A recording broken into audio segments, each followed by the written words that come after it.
Public Information Officer sang DSWD-6 ginpakigbahin ang iya sakripisyo antis nangin abogado. Iya anak ang nangin inspirasyon man sa piyak sang kabudlayan. Ini ang gintutukan ni Zen Kilantang. Halos hindi makapati si DSWD-6 spokesperson May Rago Castillo nga makapasar sa pinakauling nga Philippine Bar Examinations. Nakibot inik sa makabaton sang madamo nga mensahe halin sa iya mga abyan nga isa siya sa pinakabag-o nga mga abogado. Ginsaysay sini nga bisan ano kabudlay kag kasako sa iya trabaho, wala ini nadulaan sang paglaom. Ilabi pa nga isa siya ka solo parent.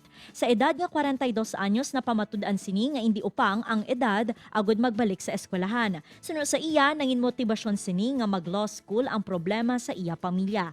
Ini man ang nagtulod nga maghimakas para sa ilang nga duha sang iya 15 anyos nga bata. I was so depressed back then. Nahambal ko, why is this happening to me? What is it that God is telling me to do?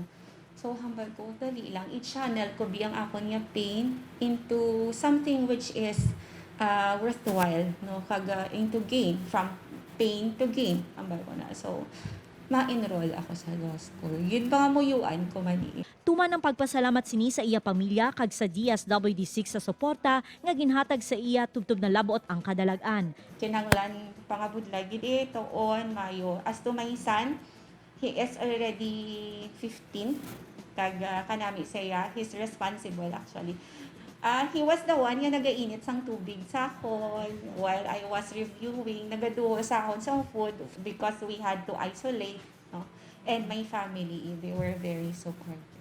Samtang nakakuha naman ang University of San Agustin sang 88.44% nga passing percentage sa pasinawan sa diin mayara sang 153 na ka mga bagong abogado nga naproduser ang buluthuan. Upod Kirmel Porquia, Zen Kilantang, One Western Visayas.